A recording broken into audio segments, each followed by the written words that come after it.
En el segundo módulo de nuestro curso abordaremos los modelos pedagógicos y evaluativos. El propósito principal de este módulo es comprender cuál es el sentido de lo evaluativo desde los diferentes modelos pedagógicos, enriqueciendo el campo de su conceptualización, su profundización y las prácticas pedagógicas y evaluativas. La evaluación como núcleo de los saberes específicos adquiere sentido en la medida en que promueve una revisión analítica del concepto de evaluación, teniendo en cuenta los principios, características y fines desde los primeros enfoques hasta las propuestas actuales, posibilitando el descubrimiento y aplicación de nuevos paradigmas evaluativos en el que adquiere importancia el docente como evaluador de su propia labor. Los objetivos de este módulo son generar una visión totalizante e histórica de la evaluación, reconociendo las diferentes perspectivas conceptuales de cada modelo en cada época del desarrollo humano. Identificar los elementos teóricos conceptuales básicos de los modelos pedagógicos y evaluativos, y contribuir al cambio de las concepciones y prácticas evaluativas del docente a partir de la reconceptualización de la evaluación.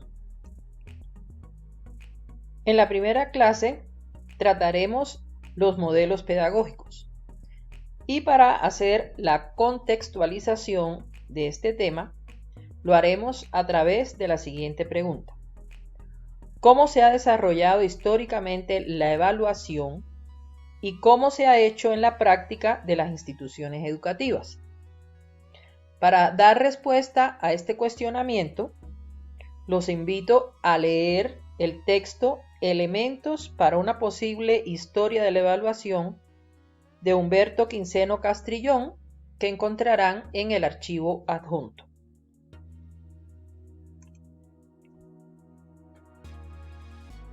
Y la primera actividad de este módulo va a consistir en responder unas preguntas propuestas en la guía de lectura después de haber leído el texto mencionado y enviar estas respuestas por correo electrónico.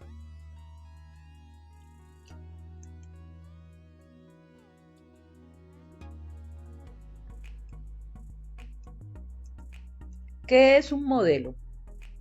El concepto de modelo es uno de los conceptos más polisémicos debido a la cantidad de usos y de sentidos que se le atribuye. En el habla popular, modelo significa un ejemplar. En el campo científico, el concepto de modelo es una representación de la realidad que puede darse como un objeto modelo o como un modelo teórico.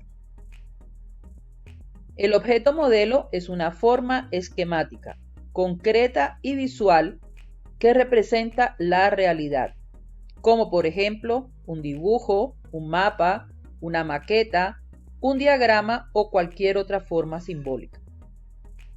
Todo objeto modelo posee un código que permite su interpretación como un modelo de cierto objeto concreto.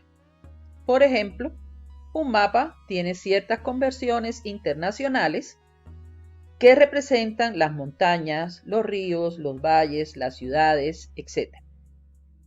Un objeto modelo debe tener determinadas características aceptadas por la comunidad de especialistas. El modelo teórico o teoría específica es una representación conceptual o teórica constituida por un conjunto de enunciados de tipo hipotético deductivo que describen una situación real.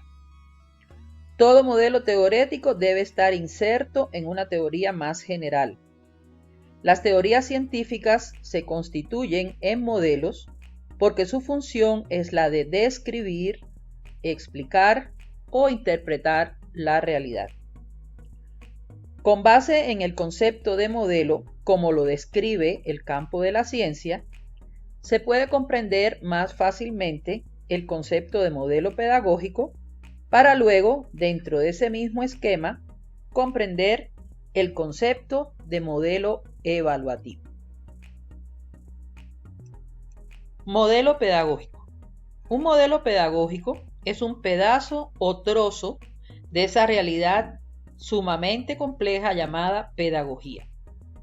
El modelo pedagógico describe y representa conceptualmente ciertas relaciones que se dan en el acto de enseñar y aprender.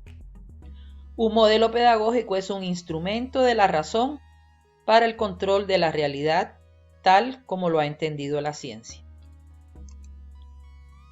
Rafael Flores Ochoa afirma que los modelos pedagógicos no buscan describir ni penetrar en la esencia misma de la enseñanza, sino reglamentar y normativizar el proceso educativo, definiendo ante todo qué se debería enseñar, a quiénes, con qué procedimientos, a qué horas, bajo qué reglamento disciplinario, para moldear ciertas cualidades y virtudes en los alumnos.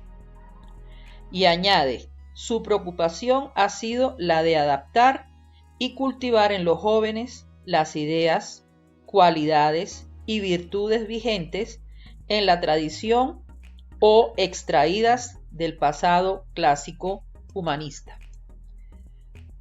Esta crítica que Flores Ochoa hace a los modelos pedagógicos es muy valiosa, ya que los modelos tradicionales de la pedagogía no pueden denominarse propiamente modelos cognoscitivos, puesto que no interpretan la realidad pedagógica, sino proponen normas de carácter axiológico de cómo debería ser la pedagogía. Flores Ochoa plantea que toda teoría pedagógica trata de responder a unas preguntas que son: ¿qué tipo de ser humano se quiere formar?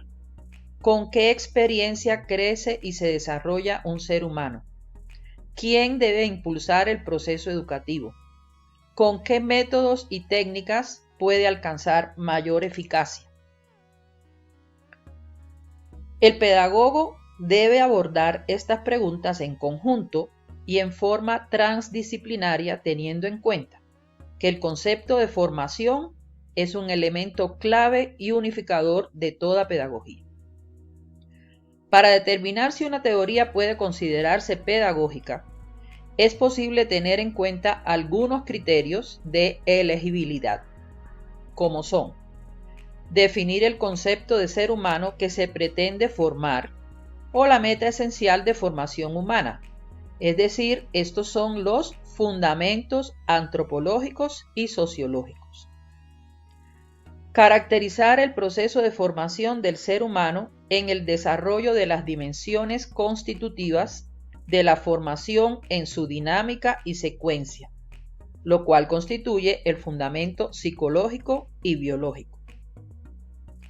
Describir el tipo de experiencias educativas que se privilegia para afianzar e impulsar el proceso de desarrollo, incluyendo los contenidos curriculares. Describir las regulaciones que permiten cualificar las interacciones entre educando y educador.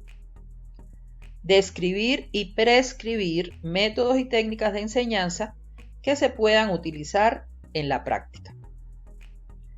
La pedagogía, al igual que la evaluación, son conceptos de carácter histórico, es decir, han cambiado con el devenir del tiempo de acuerdo con las condiciones sociales, económicas, políticas y culturales en el orden mundial y nacional.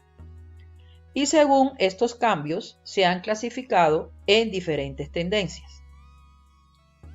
Flores Ochoa clasifica los modelos pedagógicos de acuerdo con los parámetros de elegibilidad anteriormente citados en los siguientes grupos: modelo pedagógico tradicional, modelo pedagógico romántico, modelo pedagógico conductista, modelo social cognitivo y la perspectiva pedagógica cognitiva, dentro de la cual existen corrientes como constructivista, corriente basada en el descubrimiento, corriente del aprendizaje significativo, corriente social cognitiva.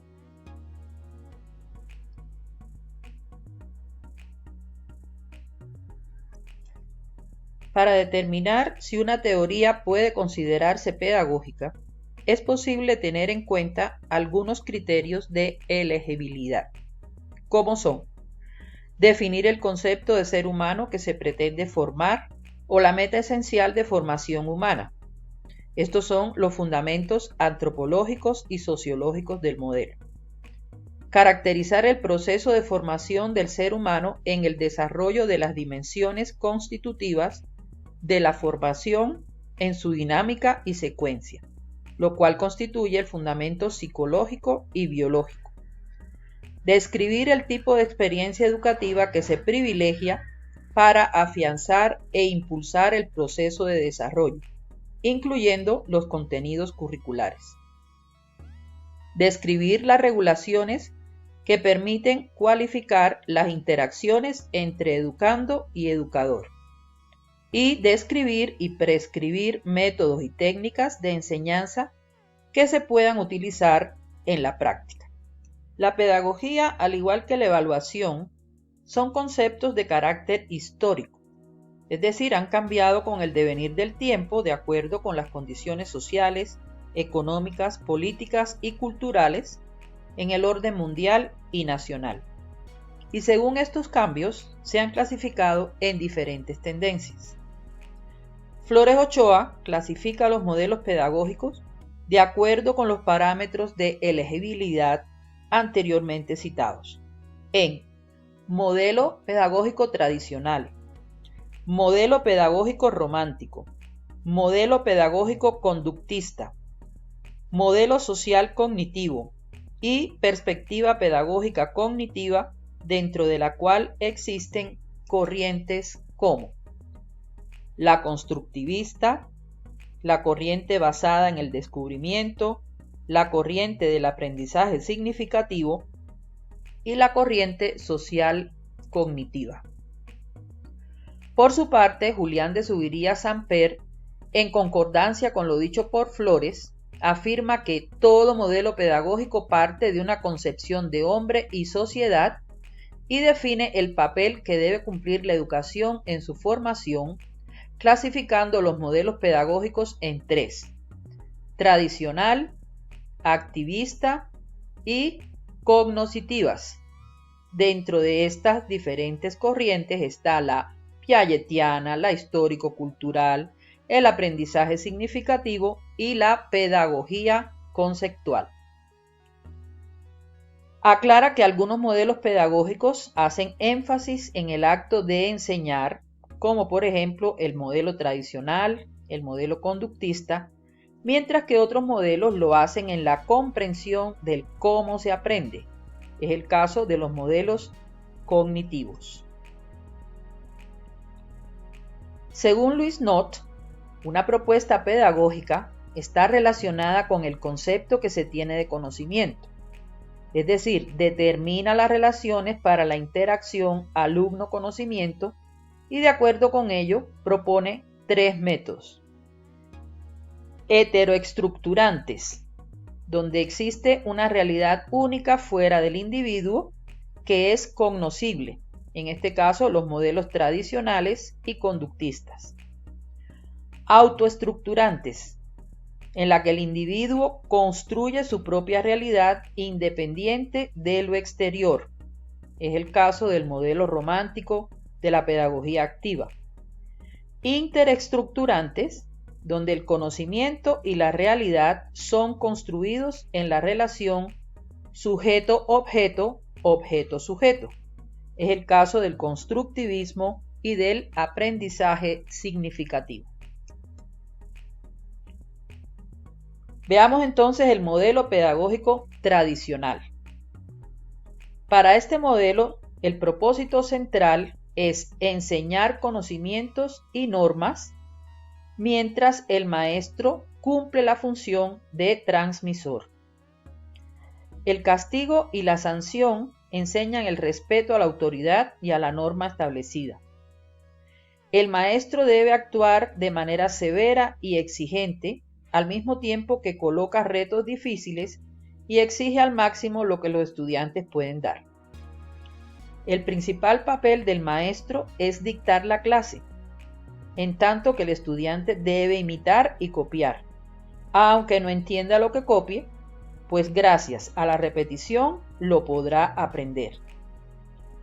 Desde esta perspectiva se entiende al estudiante como una tabula rasa donde se van imprimiendo desde el exterior saberes específicos. Es decir, hay una heteroestructuración del conocimiento. Por su parte, Julián de Zuviría-Samper, en concordancia con lo dicho por Flores, afirma que todo modelo pedagógico parte de una concepción de hombre y sociedad y define el papel que debe cumplir la educación en su formación, clasificando los modelos pedagógicos en tres: tradicional, activista y las corrientes cognoscitivas, dentro de las cuales se encuentra la piagetiana, la histórico-cultural, el aprendizaje significativo y la pedagogía conceptual.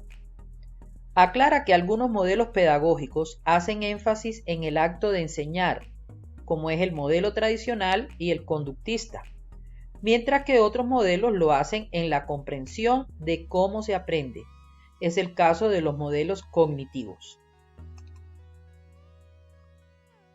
Para Louis Nott, una propuesta pedagógica está relacionada con el concepto que se tiene de conocimiento, es decir, determina las relaciones para la interacción alumno-conocimiento y de acuerdo con ello propone tres métodos. El heteroestructurante, donde existe una realidad única fuera del individuo que es cognoscible. En este caso, los modelos tradicionales y conductistas estarían dentro de este grupo. Las autoestructurantes, donde el individuo construye su propia realidad independiente de lo exterior. Es el caso del modelo romántico y de la pedagogía activa. Y las interestructurantes, donde el conocimiento y la realidad son construidos en la relación sujeto-objeto, objeto-sujeto. En este caso está el constructivismo y el aprendizaje significativo. Veamos entonces el modelo pedagógico tradicional y sus características. El propósito central en este modelo es el de enseñar conocimientos y normas, mientras el maestro cumple la función de transmisor. El castigo y la sanción enseñan el respeto a la autoridad y a la norma establecida. El maestro debe actuar de manera severa y exigente, al mismo tiempo que coloca retos difíciles y exige al máximo lo que los estudiantes pueden dar. El principal papel del maestro es dictar la clase, en tanto que el estudiante debe imitar y copiar, aunque no entienda lo que copie, pues gracias a la repetición lo podrá aprender. Desde esta perspectiva se entiende al estudiante como una tabula rasa sobre la que se va imprimiendo desde el exterior saberes específicos. Es decir, hay una heteroestructuración del conocimiento. La función de la escuela es la de transmitir los saberes específicos y las valoraciones aceptadas socialmente en forma sistemática y acumulativa. Este enfoque enfatiza en el contenido de las diferentes asignaturas y lo particular se impone sobre lo general.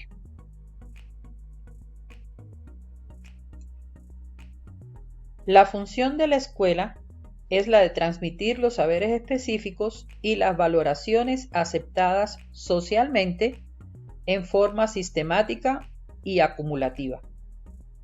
Este enfoque enfatiza en el contenido de las diferentes asignaturas. Lo particular se impone sobre lo general El estudiante es un ser pasivo donde no tiene en cuenta el desarrollo psicológico, sociológico, biológico y cultural del mismo.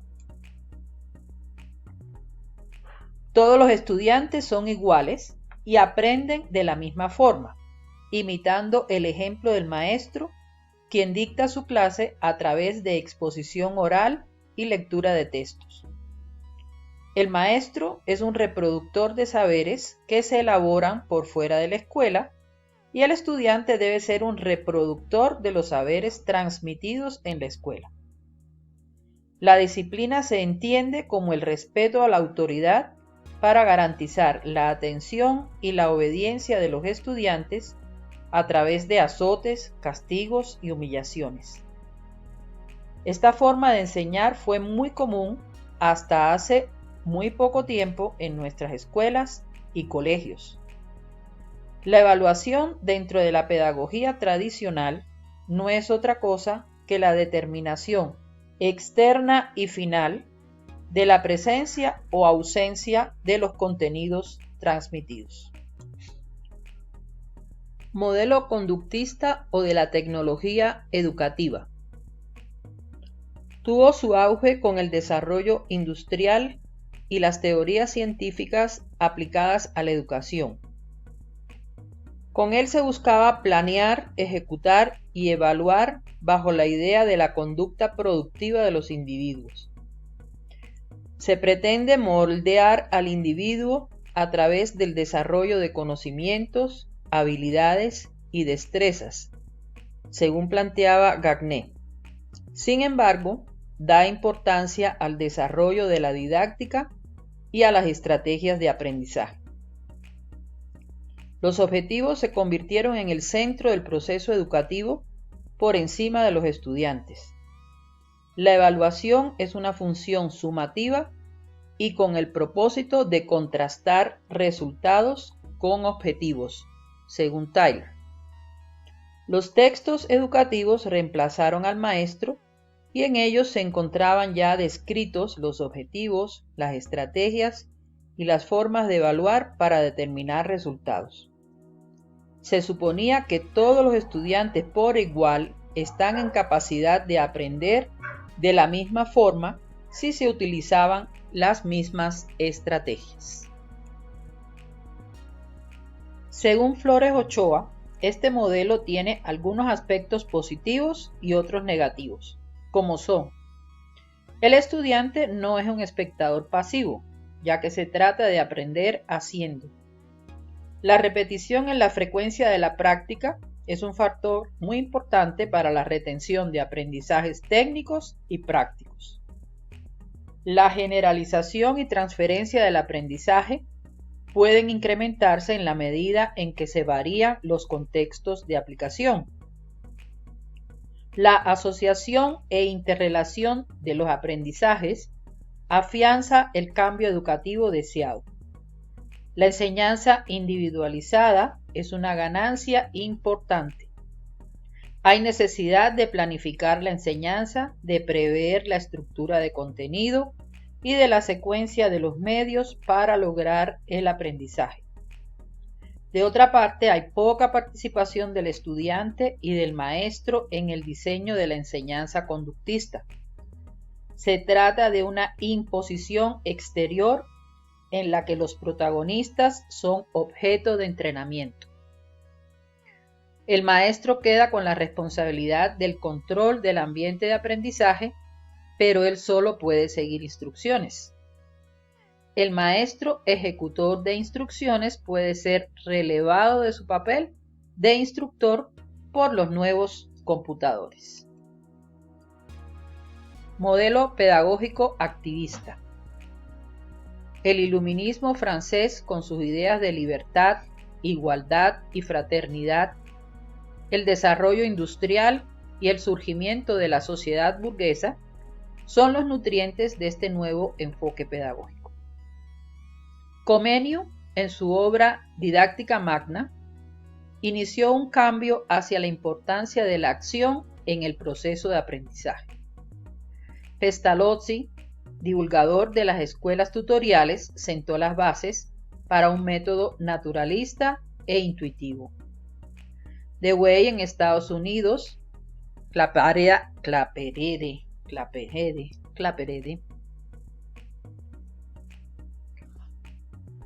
modelo pedagógico activista. El iluminismo francés con sus ideas de libertad, igualdad y fraternidad. El desarrollo industrial y el surgimiento de la sociedad burguesa son los nutrientes de este nuevo enfoque pedagógico. Comenius, en su obra Didáctica Magna, inició un cambio hacia la importancia de la acción en el proceso de aprendizaje.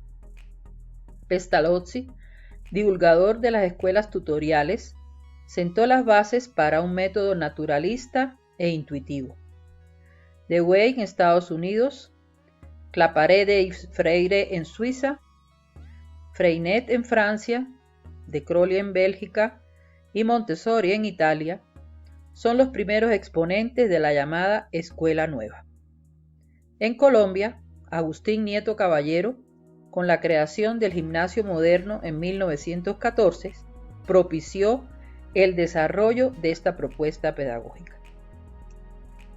Desde la escuela activa, se entiende el aprendizaje como la acción, es decir, se aprende haciendo. El conocimiento será efectivo en la medida en que se dé a través de la experiencia por parte de los estudiantes. La escuela debe motivar para la construcción de seres autónomos, libres y seguros, y deberá convertirse en un pequeño mundo real y práctico que pone a los estudiantes en contacto con la naturaleza y la realidad, y los prepara para la vida. La secuencia de los aprendizajes debe tener en cuenta los intereses de los estudiantes y su desarrollo evolutivo, más que la lógica de la ciencia, partiendo de lo simple, concreto y cotidiano a lo complejo y abstracto. El activismo propone la manipulación y el contacto directo con los objetos. Se supone que la experiencia en sí misma tiene la capacidad de organizar el conocimiento y garantizar su retención.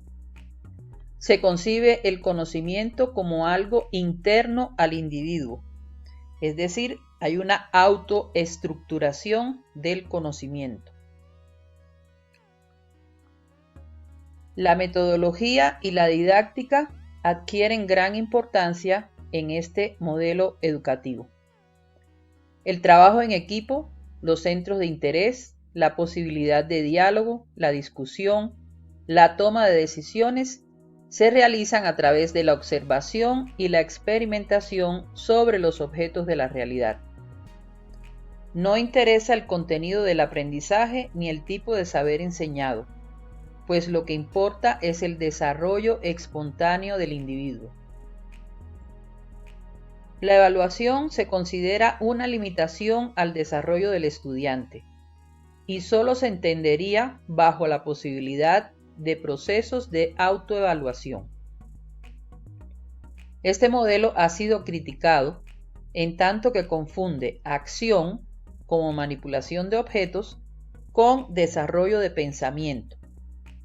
Equivocadamente identifica el aprendizaje receptivo con aprendizaje mecánico y el aprendizaje significativo con aprendizaje por descubrimiento, además de que desconoce que aparte de lo que al estudiante le interesa y le gusta saber, también existen conocimientos que son necesarios para comprender la dinámica de una disciplina y la realidad en su complejidad.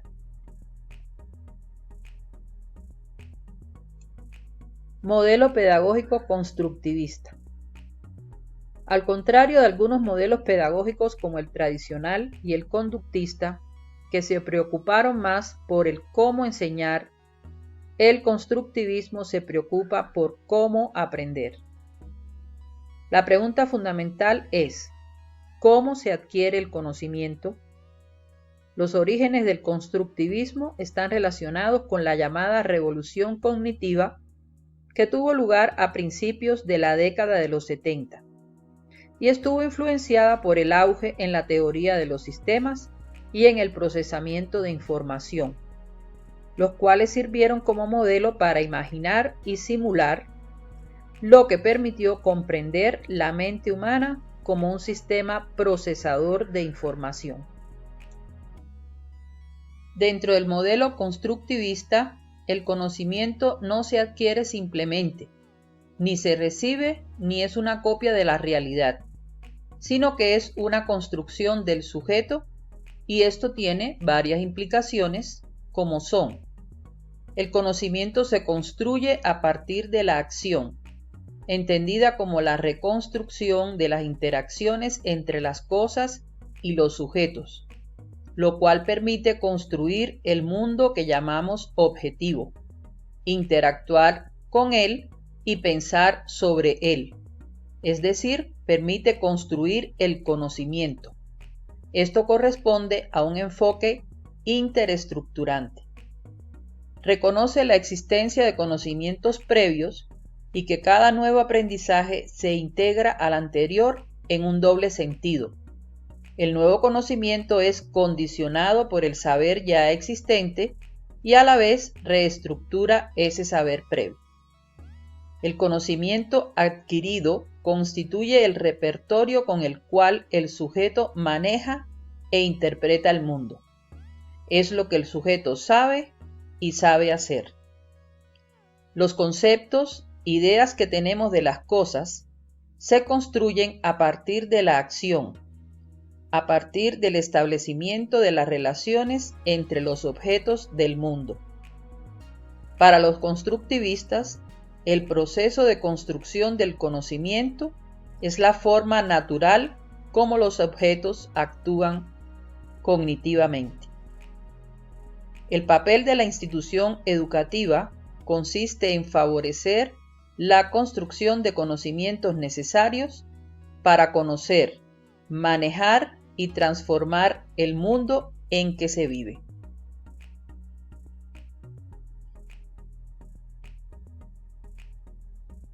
La didáctica constructivista obliga al maestro a realizar el ejercicio mental inverso al que realiza el estudiante para construir determinado concepto.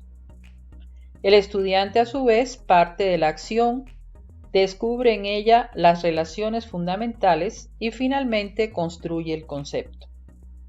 El maestro debe tener en cuenta las ideas previas de los estudiantes respecto al conocimiento que se pretende construir.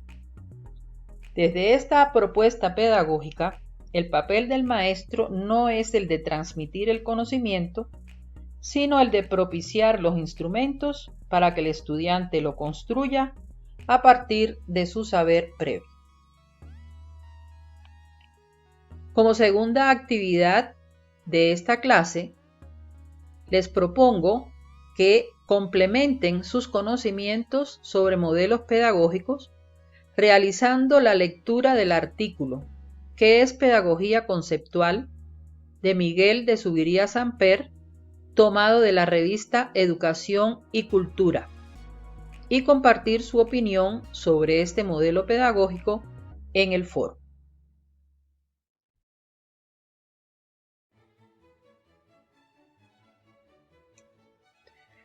La segunda clase de este módulo la dedicaremos a los modelos evaluativos.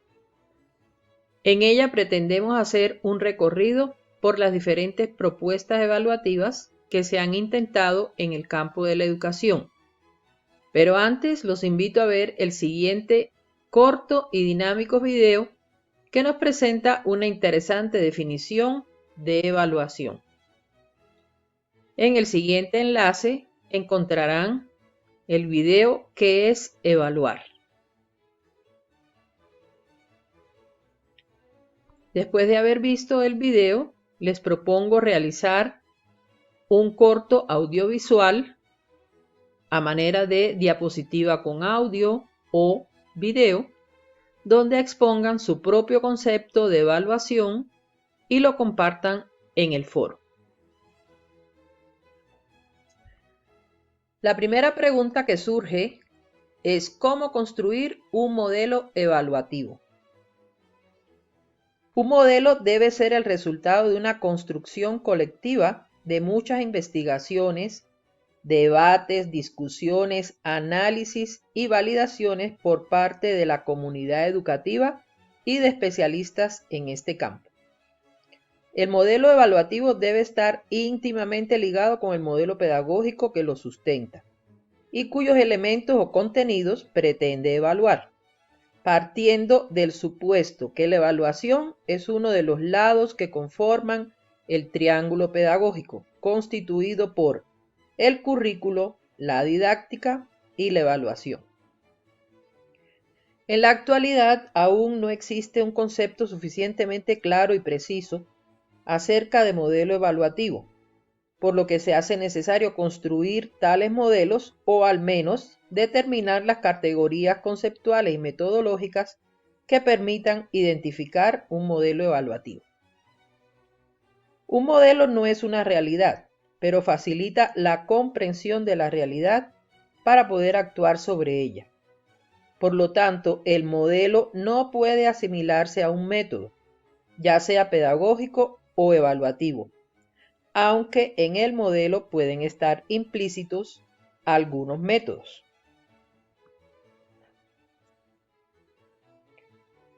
Olga Nirenberg y otras autoras destacan la idea de que todo modelo evaluativo que se construya debe poseer los siguientes atributos.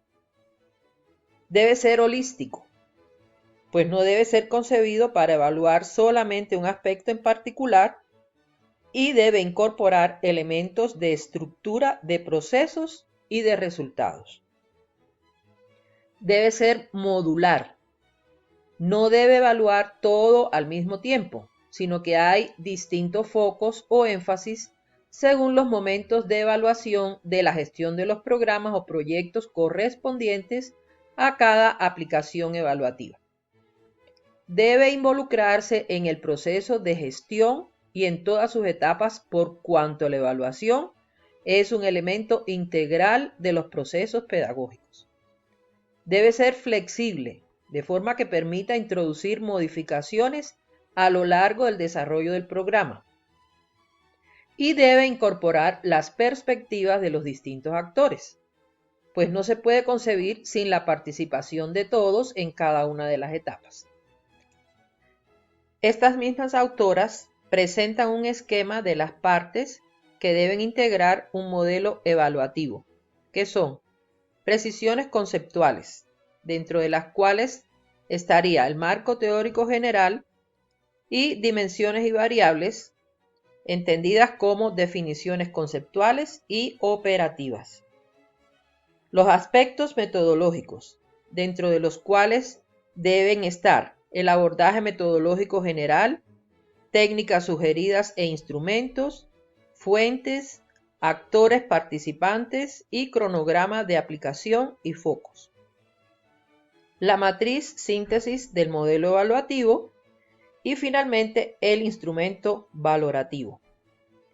Es importante construir la matriz síntesis del modelo evaluativo, cuyo objeto es dar a entender en forma sintética e interrelacionada cuáles son los aspectos a evaluar, cómo y cuándo se medirán o apreciarán y qué respuestas deberá dar como mínimo el informe evaluativo.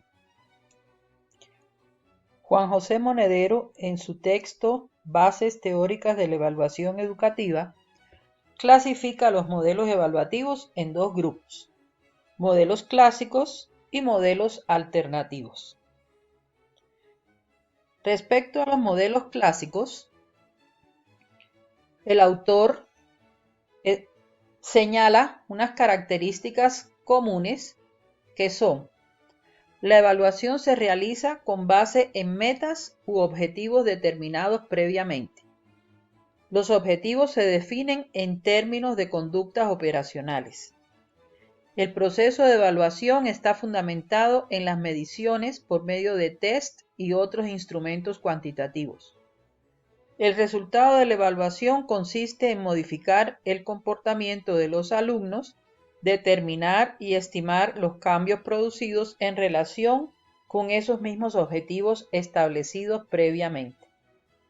La validez de la evaluación se mide por la congruencia entre los objetivos del currículo y los instrumentos evaluativos.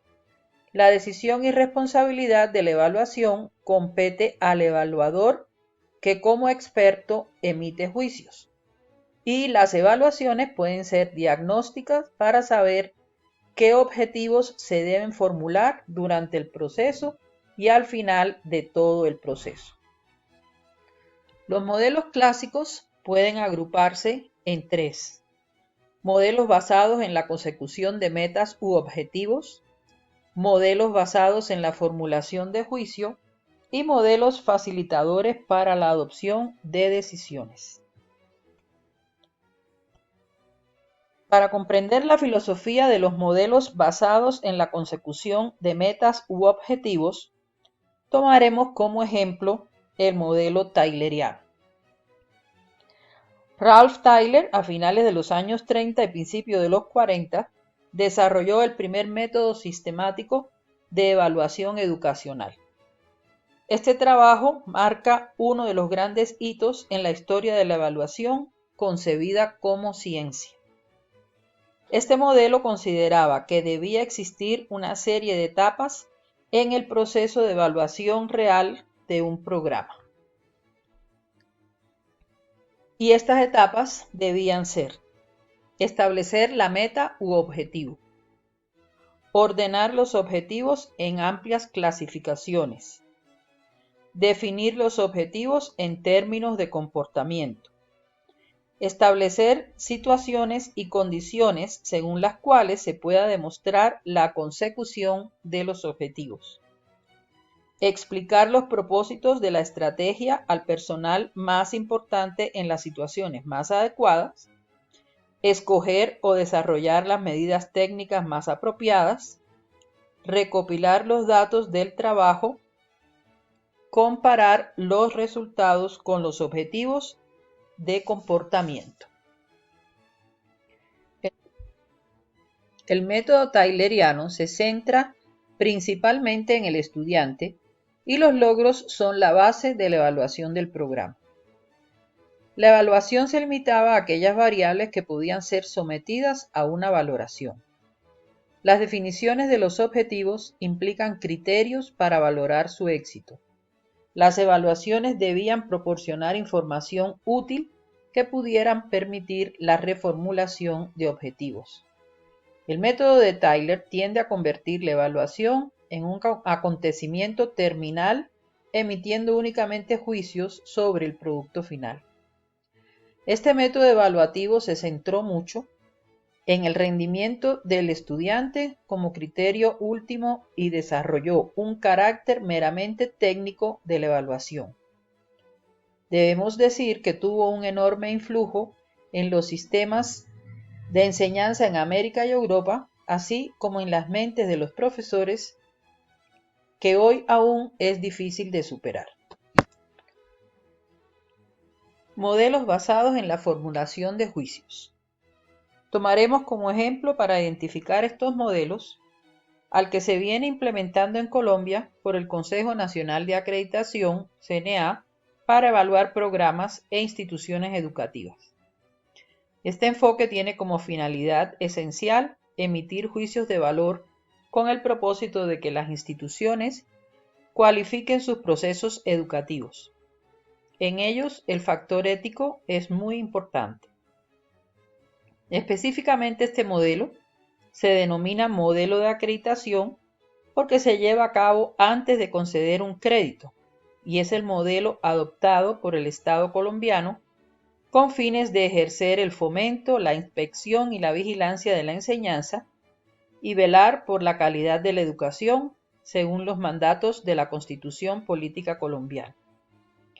El objetivo fundamental de la acreditación es el de garantizar a la sociedad que las instituciones que hacen parte del sistema educativo cumplen los más altos requisitos de calidad y que realizan sus propósitos y objetivos.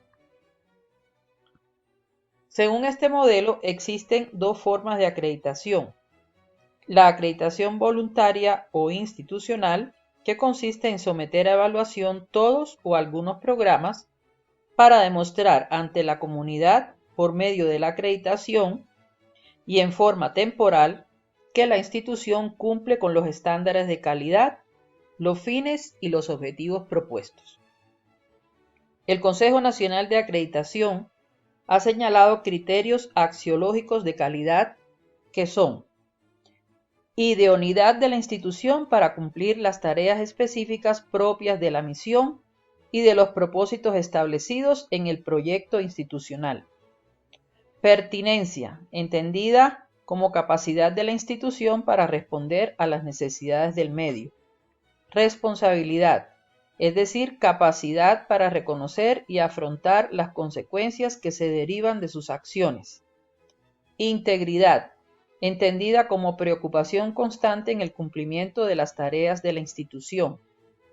Equidad, disposición de ánimo que mueve a la institución a dar a cada quien lo suyo, es decir, sentido de la justicia. Coherencia, grado de correspondencia entre las partes de la institución y entre éstas y la institución como un todo. Universalidad, dimensión propia del conocimiento de la institución. Transparencia, correspondencia explícita y veraz entre las operaciones internas y los resultados. Eficacia, correspondencia entre los propósitos formulados y los logros obtenidos por la institución. Eficiencia, utilización adecuada de los medios para el logro de los propósitos. Además, identifica 10 factores o áreas institucionales para el desarrollo de los procesos de evaluación. Cada uno de ellos debe examinarse a la luz de los criterios anteriores. Esos factores o áreas institucionales son visión y proyecto institucional, profesores y estudiantes, procesos académicos, investigación, pertinencia e impacto social, procesos de autoevaluación y autorregulación, bienestar institucional, organización, gestión y administración, planta física y recursos de apoyo académico, y recursos financieros. La evaluación de la calidad con fines de acreditación de una institución educativa incluye 4 momentos. Autoevaluación a cargo de la misma institución. Evaluación externa realizada por expertos o pares académicos designados por el CNA. Evaluación final a cargo del CNA a partir de los resultados de la autoevaluación, de la evaluación externa y de los comentarios que la institución evaluada ha hecho a la evaluación de pares. Reconocimiento público de la calidad por parte del Ministerio de Educación Nacional.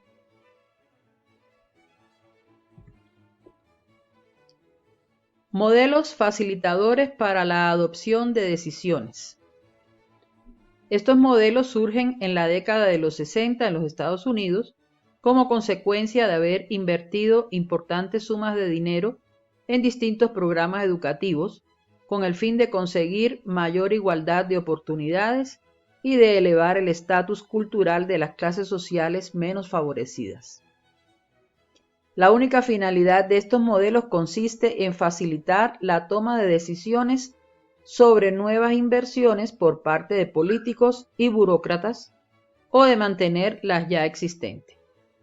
Entre los modelos más destacados de esta categoría suele señalarse el modelo CIPP, que incluye evaluación del contexto, la información, los procesos y los productos.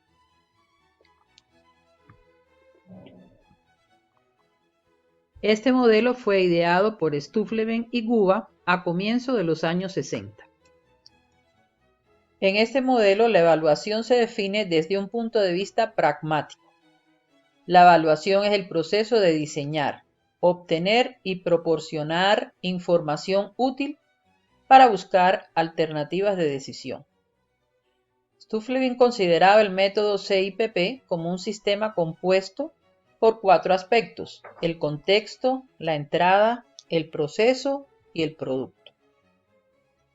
En cuanto a la evaluación del contexto, sirve para identificar virtudes o defectos de algún objeto, llámese institución, programa, población o persona, y proporciona una guía para su perfeccionamiento. La metodología de la evaluación del contexto incluye una gran variedad de valoraciones del objeto de interés y diversos tipos de análisis y utiliza técnicas para asegurar acuerdos acerca de las necesidades prioritarias. Evaluación de entrada. Su principal orientación es prescribir un programa mediante el cual se efectúen los cambios necesarios. Una evaluación de entrada debe identificar y valorar los métodos aplicables, buscar las barreras que limitan el marco ambiental de los clientes, las limitaciones y los recursos potencialmente utilizables que deben tenerse en cuenta en el proceso de poner en funcionamiento el programa. Evaluación del proceso. Su principal misión es obtener información continua que ayude al personal a llevar a cabo el programa tal como estaba planeado, o si se considera que el plan es inadecuado, modificarlo tanto como sea necesario. Un muy importante aspecto de la evaluación del proceso consiste en valorar periódicamente hasta qué punto los que participan en el programa aceptan sus funciones y son capaces de desempeñarlas. Evaluación del producto. El propósito de esta evaluación es valorar, interpretar y juzgar los logros del programa. La utilización básica de la evaluación del producto es determinar si un programa concreto merece prolongarse, repetirse y ampliarse a otros ámbitos, así como proporcionar una guía para modificar el programa con el fin de servir mejor a las necesidades de todos los miembros interesados. El modelo CIPP, aplicado al marco educativo, posee 4 estadios que constituyen en sí mismo el núcleo del programa. Planificación de las decisiones orientadas a la determinación de las metas y los objetivos. Organización de las decisiones para lograr los fines establecidos como resultado de la planificación.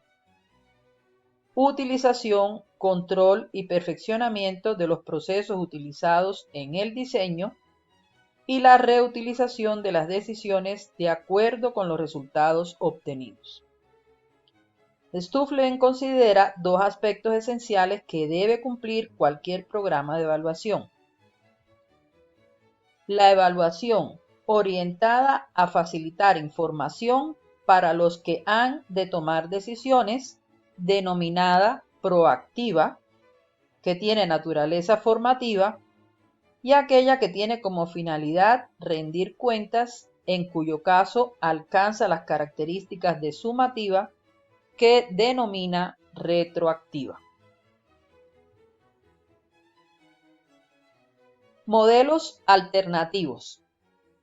Estos modelos no tienen un fundamento común, ya que presentan formas muy variadas de evaluación. No buscan cuantificar los resultados, sino dar explicaciones e interpretarlos. La metodología es de tipo cualitativo y algunas veces mixta.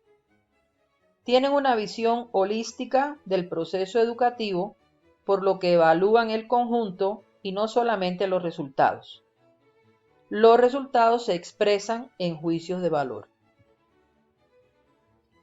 Los modelos más significativos en los procesos de enseñanza-aprendizaje en esta categoría son evaluación basada en la crítica artística, evaluación iluminativa, evaluación respondiente, evaluación como mediación, evaluación democrática y evaluación como acción comunicativa. Evaluación basada en la crítica artística. Los proponentes de este modelo son Elliot Eisner y la Escuela de Orientación Cualitativa de la Universidad de Stanford. El modelo se asienta en la concepción de la enseñanza como un proceso artístico y el profesor como el artista. El evaluador debe ser un experto en educación que interpreta lo que observa tal y como ocurre en un medio cultural lleno de significados. La crítica educativa toma la forma de un documento escrito cuya finalidad es ayudar a otros a ver, comprender y valorar las cualidades de las prácticas educativas y sus consecuencias. Según Eisner, se identifican en este modelo tres aspectos. El carácter descriptivo, ya que es una descripción viva y detallada de la situación que contiene un enfoque fáctico y otro artístico. El carácter interpretativo, pues supone buscar significados, entender lo que ocurre más allá de lo observable, inferir y detectar interacciones complejas y latentes. Y el carácter valorativo, ya que se realizan juicios de valor acerca de los méritos educativos de lo que ha sido descrito e interpretado.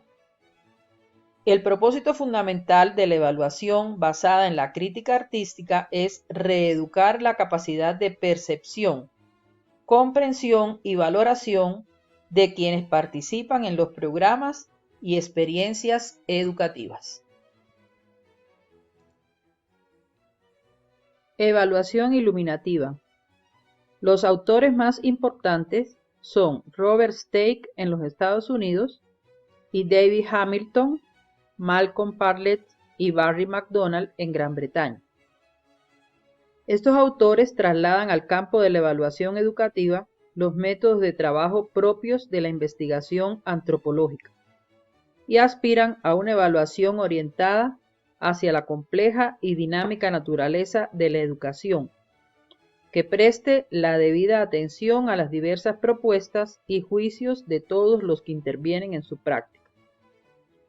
Su preocupación principal es la descripción y la interpretación más que la valoración y la predicción por la medida. Se orienta al análisis de los procesos más que al análisis de los productos. Y los métodos principales de recogida de datos son la observación y la entrevista. Según Parlett y Hamilton, existen tres etapas características de una evaluación iluminativa. Una fase de observación de todas las variables que afectan el resultado del programa. Una segunda etapa de investigación que consiste en el reconocimiento, selección y planteamiento de los aspectos más importantes del programa dentro de su contexto. Y una tercera etapa de explicación en la que se exponen los principios generales y se desarrolla la operacionalización del programa. Evaluación respondiente. Formulada por Robert Stake en 1967, su propósito prioritario es responder a los problemas y cuestiones reales que se plantean los estudiantes y profesores cuando desarrollan un programa educativo. Como método, está construido sobre la noción de Tyler acerca de que los evaluadores deben comparar los resultados deseados y los observados, pero amplía el concepto de evaluación pidiendo un examen de los antecedentes, del proceso, de las normas, de los juicios, además de los resultados. Afirma que las dos principales tareas de la evaluación son la descripción y el juicio de un programa. Considera que la evaluación ha de responder a los intereses y necesidades de quienes la patrocinan, como la administración y los que están implicados en ella, como alumnos, padres, profesores, de acuerdo con el nivel de conocimientos de cada uno. El método requiere gran cantidad de observación que no se da en forma lineal, sino a lo largo de toda la evaluación. Continuamente son necesarias tanto la observación como la información. Su estructura funcional y sustancial, según Stake, está dividida en 4 partes. Primera parte se refiere a los problemas. Segunda parte es esquema para la recopilación de datos. Tercera parte, los observadores humanos. Y cuarta parte, la validación. Evaluación como mediación. Propuesto por Elena Latorre y Pedro Alejandro Suárez Ruiz de la Universidad Pedagógica y Tecnológica de Colombia. Consideran la evaluación como un sistema de pilotaje, acompañamiento o conducción en la formación del estudiante. Entienden el acompañamiento como una acción de estar al lado del desarrollo del proceso educativo y la conducción como una forma particular de acompañamiento con una dinámica proactiva de estar en el hacer educativo. La mediación pedagógica consiste precisamente en este proceso de acompañamiento en la escuela y en el aula de clase. El profesor acompaña al estudiante mientras éste va internalizando el proceso de aprendizaje para luego dejarlo solo progresivamente a fin de dar cabida a la autonomía del estudiante. Define la evaluación como un proceso que debe preocuparse por tomarle el pulso a todos los aspectos del microambiente escolar, en forma permanente para que pueda desarrollar las estrategias necesarias en el momento oportuno y de acuerdo con el contexto regional y local, así como en forma acorde con las personas involucradas. El estudiante es el principal protagonista y el docente solo suscita y promueve la reflexión y potencia el aprendizaje del estudiante en la medida que adquiere conciencia de sus logros y los encarga. La mediación evaluativa tiene las siguientes características. Se relaciona con el cambio continuo y el movimiento del proceso de formación. Se relaciona con el seguimiento y el acompañamiento del cambio. Requiere la participación del estudiante. Requiere una dinámica descentralizada. Requiere una dinámica rearticuladora. La evaluación se enmarca dentro de un diseño de enfoque interpretativo y se centra en la búsqueda de logros inter- e intrapersonales. Evaluación democrática. Este modelo se debe a Steinhaus, McDonald y Elliott, quienes proponen una evaluación que pretende desarrollar al máximo las posibilidades de los nuevos enfoques cualitativos. El propósito central de la evaluación es facilitar y promover la transformación de la realidad mediante la modificación de concepciones, creencias y modos de interpretar de los que participan en el programa educativo. El evaluador ejerce una función de orientación y de promoción que favorece el diálogo, la discusión, la búsqueda, el análisis y la actividad del pensamiento para comprender y valorar el funcionamiento real del programa desde las diferentes interpretaciones de sus participantes. El evaluador ofrece información y procedimientos de búsqueda y contrastación, pero no impone su pensamiento. La evaluación se convierte en una actividad de análisis y valoración, y no solamente en la expresión de un juicio. Evaluación como acción comunicativa. La evaluación está orientada, en este caso, por un interés emancipatorio, lo que significa que los sujetos se liberan de la evaluación como mecanismo de control, de opresión o de castigo. En ella participan tanto el profesor como los estudiantes en un contexto grupal y de consenso sobre el significado de los procesos de enseñanza-aprendizaje como base para la acción cooperativa.